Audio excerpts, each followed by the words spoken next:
Best Irish music on irishradio.org with Jerry Byrne.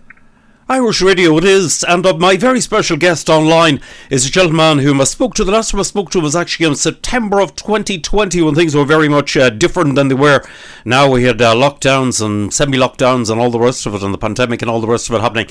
We spoke at length then about his incredible career in music. It started a phenomenal 66 years ago at this stage. Now, there's a huge celebration happening on this Tuesday night in County Galway as he celebrates 66 years professionally in music, non-stop, plus a significant birthday, shall we say. I'm delighted to say a big hello and welcome once again to Johnny Carroll. Johnny, how are you? I'm very well, Jerry, and how are you keeping? Not bad at all. Johnny, it's a phenomenal achievement, 66 years. Can't believe it, Jerry. Yeah, 66. I started back in 1957, 58 with a band from Roscommon called the Premier Races. Indeed, they were a huge act. Thankfully we're one of the big bands during the 60s, so we had a fantastic run of it. Yeah, indeed. So, I've been at it ever since. Indeed, you certainly have. I mean, it was probably possibly a pretty good start, not taking away from your success afterwards or anything like that, but it was a great start to agree to be in such a band, which you also had made a huge contribution to, the Premier Races. I mean, they were regarded by other bands of the day as the act to emulate. Yeah, I often think about that, Jerry. I often think that I was very fortunate to join a band as a young kid, really. And now it's only supposed to be for 3 or 4 months during the summer holidays when I was 13 years of age.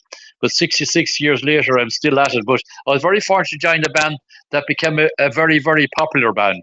That we toured extensively England, Ireland, Scotland, and Wales during them years. You know. Indeed. Indeed, you were one of the first, I suppose you could say, even before the term showband was bandied about, you were probably the first band to actually do that amount of touring. I mean, you paved the way for so many others after that, such as, the Royal Showband and the Dixies and the Miami and Big Tom, etc. Yeah, I was at it. Yes, 57. Yeah, I mean, I actually when I started with the band, we were all sort of reading music. We had 6 or 7 music stands in front of us and reading music that time because we had a 3-piece orchestra. Unfortunately, I was able to read a little bit of music as I started with a brass band in Casrick, which you had to read that time if you're in a brass band. So that helped me tremendously. But then eventually, as the show came more into it, we got rid of the music stands and we started, dancing around and playing around and busking more than anything else. Not busking, but learning by ear. But I was very fortunate that I was able to read a bit of music at the very beginning. Indeed, that was possibly a good start in the whole thing. But I mean, it was a tremendous in many ways. Like the Premier Races did pave the way for just so many other acts. I mean, you guys were trailblazers really for so many who followed later on. And I suppose we were when I think of it, because at that time, then the Royal Showband came a couple of years later, and they took about as used the Royal Showband, the Dixies band, and that. But when I was there at the very beginning, I was there, Jerry, when the showband scene was only starting, when people were sitting down, a lot of bands were sitting down that time and reading music, and we were one of the very bands. But then we started standing up and doing the show. But we're at the very, very beginning, and we had many good years of. I think we're one of the first bands ever to go to the States. We toured the States that time, going back in the early '60s, about three or four occasions. And of course, then, as you know yourself, Jerry, we'd have to go to England for the 6 or 7 weeks of Lent, because there's no work in Ireland. You're up and down the motorways of England and Scotland and Wales that time for 6 or 7 weeks constantly, 4 or 5 nights a week. That's the way it was, because there's no work in Ireland for bands during Lent. Indeed, back in those days, there was absolutely no dancing during Lent, so all of you guys had to disappear out of Ireland. We had, and it was a tough time, because dancing would finish here in Ireland on Shrove Tuesday. So Ash Wednesday, you took what we call the cattle boat treatment, because that time they used to take cattle over to Birkenhead, about 300 or 400 head of cattle, which would go down underneath. and you put the bandwagons on with a big crane in the docks in Dublin, and swinging in the air. There'd be 200 or 300 bandwagons there going up and down England for 6 or 7 weeks. But no berths or anything. No. You sit up all night, Jerry. And if it was a rough night, crossing, and the cattle started walking around underneath, you didn't get much sleep. There was no sleep anyway. More sickness than sleep. And you'd come into Birkenhead at 5 a.m. in the morning, check off the cattle, and in the boat to come into the docks in Liverpool, and take off your wagons and head for London or Birmingham, Manchester, wherever it was. That's the way it was. Indeed, that was work. I'm glad to get it. Indeed, that was the way it was, from back in the day. But then, I mean, you continued on after all of that. I mean, after the Premier races and all that, you went on. Then you were with the show bands and the show bandier and the Magic Band, etc., After that. Yes, like everything else, we were Premier races for maybe 14 years or so. So some of us decided it was time for a change. So we started a band called Murphy and the Swallows, and then we changed to a band called Magic and the Magic Band.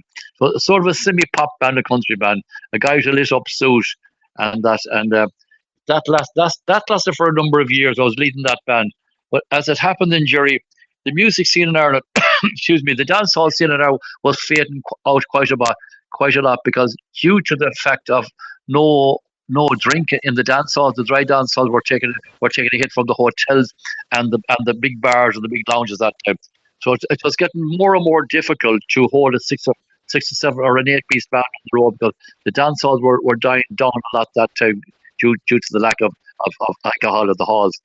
So I decided to go smaller and do my own thing and try and go out on my own. So I went out on my own as Johnny Carroll, the man with the golden trumpet, and started getting a bit of work on my own. When I say on my own, with two more guys backing me, a smaller, a less expensive show to keep. But I had to do it because I had a wife and children here in Galway to be supported, and I was so long in the business that at that age I was maybe 20. At the time, 21, that I had no other trade other than the music. So I decided to give it everything I had. And I was very fortunate. I got this idea then of recording a trumpet album. For sure, when I made the demos and went around to the records labels, the record companies at the time, they laughed at me. I wasn't a singer as I thought.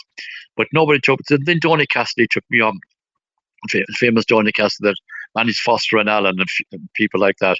Donny took me under his wing and we recorded our first album, Touchy Class, and since that we've recorded eight albums since that.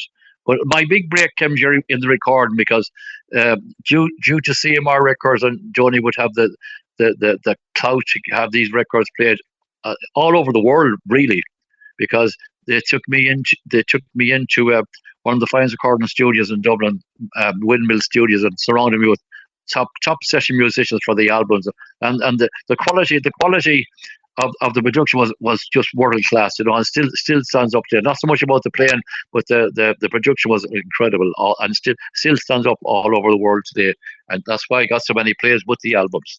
But it was a recording that really took me to whatever success I have today. Indeed, I remember that album actually, Touch of Class, coming out. I was one of the guys playing it on radio, believe it or believe it not, back in those days. So I actually remember it, and it was a groundbreaking album. It really was, because it was the very first album I'd ever sort of come across that was just a trumpet. Yeah, and I think that the secret of the success, Jerry, is that we recorded all what we call easy listening tunes. There were sort of tunes that the ordinary guy in the street and the girl in the street could certainly, if they heard it in the background, they could hum along. They knew all the years of whether it was Spanish Eyes, Danny Boy, Galway Bay, that type of thing. They knew all the Irish medleys that I was playing, and they were humming them along to themselves unconsciously. But. And a lot of hotels started playing it in backgrounds and shopping centres as background music, and there were tunes that everybody could recognise, really. So it was like I always say I was the instrumental version of Foster and Allen. That type of nice, easy listening music that people could recognise instantly. Indeed, it was a winning formula. Indeed, it was. Certainly was. It was very well done, very well thought out. And as you say, the production is top class. Johnny, listen, you're having a big night on the next Tuesday, this coming Tuesday night in Galway. Yes, big night in the Clayton Hotel in Galway City here. It's been organised by another colleague of yours, the lovely Julie Healy, who's got her own show on your radio there. And Julie organised this secretly, as she thought, without me knowing about it. I heard about it from one of the artists, so we decided to go ahead with it. And it's all the proceeds of the night are going to go to the Galway Hospice here in Galway. And she has such a lineup. I had no input into the organizer of it myself. I left that to the great Julie. But I have the likes of Tony Stevens, Mick Flavin, Sean O'Dowd, Philomene O'Brien, Louise Marcy, T.R. Dallas, Brendan Shine. We have so many people on there. Trudy Lawler.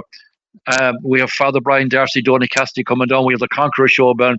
We have the brass band from Castlereagh that I started with. Well, in name anyway. The new band, the brass band in Castlereagh called the Brass and Reed Band. They're coming up for the night. So we have about 12. We have John Glynn on. We have so many people on that night. It's hopefully it's going to be a big night. It's nearly a sellout at this stage. Thankfully to Julie and all her hard work. Indeed. Julie put some excellent work into it. It sounds like an absolutely fantastic lineup and something I'm sure you could never sort of have envisaged only a few years ago. Well, no, I'll tell you one thing, Jerry. I never envisaged when I was a young fella, 13 and a half, 40, in a short pants, heading off in the back of a motor car to my first gig in Ballinrobe, County Mayo, with the short pants. I didn't think 66 or 67 years later I'd be still blowing my trumpet. But as I said to somebody else in an interview recently, to say, why do you do it? Look, Jerry, if you didn't love it, you wouldn't do it, at this stage. What other job would you be in for 66 or 67 years that you still want to do it? And I think the reason I do it and have done it so long that, well, out of necessity really for a living. But the other thing, I've met some wonderful people in this business, and without this music business, I wouldn't have the amount of friends that I have all over the place. I mean, friends that are coming to this gig in Galway next Tuesday night from all over Ireland and parts of England also. Indeed. I've met wonderful people. Indeed, that is one thing about music. Some of the absolutely fantastic people that you meet over the years. Yeah, absolutely. And then, and I try to give a little bit back because I do some fundraising. I'm doing a big concert in Glenamaddy in County Galway here the following Sunday, the 3rd of December, with the Saltus Choir, a 50-piece choir down there. And I did one of the cathedral there in Galway last year, a big concert with another big choir for the Galway Hospice again. So it's nice to be able to give something back, Jerry, after all the years. Indeed, it is. Certainly is. And well, Johnny, congratulations. So well done. I mean, on all the Thank years. You, my friend. 66 years. I mean, it's truly phenomenal. I mean, to actually be somebody who's been performing professionally long before the likes of people such as the late Joe Dolan or even Big Tom or all of these legends. Yeah. Well, just to tell you, Jerry, I say this about fear of contradiction. I'm probably the only Irish artist ever to do for 66 years professionally, now shall I say, without a break. Never took a day off. Never had a sick day in my life, thankfully. Just worked right through the years because you're self-employed. To do it without a break since I was 13 years of age. And as you know, I'm still doing a bit of touring and have a new record. I was still at it. Not as much as I'm semi-retired, but I still do it. I still do some tours and do a bit of recording. But I just love the business, and I'm very, very thankful for what I've gotten out of the business all through the years. Indeed, and so you should be. I mean, it's a tremendous achievement. It really is, and something something nobody else can match. Well, and when you're listening to it, I'm 66 years in the business. They're probably adding it up. They'll probably know I had a big birthday there quite recently. So I've just celebrated that last week. So I'll say no more about that. But I still feel good, thank God. Exactly, that's all that matters. And listen, belated happy birthday wishes, Johnny. Thank you, Jer. And before I leave, I'd just like to take this opportunity of thanking you and everybody on your wonderful radio station for all the help you've been down through the years. And even before you had that station, Jerry, I remember you were on other stations down through the years that you and I have spoken. And thank you very much for your help right through my career. A real pleasure. I remember when the album A Touch of Class came out, and I think I interviewed you around that time. I remember playing it around that time. And You did. Indeed, my God. That's quite a while ago. And You are, Jerry, and you're still there, and I'm still here after all. Is it a great achievement Indeed, for both of us? Indeed, I suppose it is. But I was speaking to Judy today. She rang me. She rang me for sort of thing, and she says, "This is the last." I said, "Judy, this is definitely the last of the big ones. There'll be no more surprises like this. So, this is it." So it's good anyway, and there's great interest in it, and we have the famous Conquerors show band on the night, back at all the artists, so it's going to be a bigger way. And then we have our very special guest tonight is the great Father Brian Darcy is coming also to the gig that night, along with other people. Julie has a lot up her sleeve for the night, but hopefully surprises. I hope she doesn't surprise me too much. Exactly. Johnny, listen, have an absolutely fantastic night. Listen, keep going, and as I say, keep blowing your trumpet, and well done on everything. Thank you very much, Jerry, and thank you very much for having me on your show.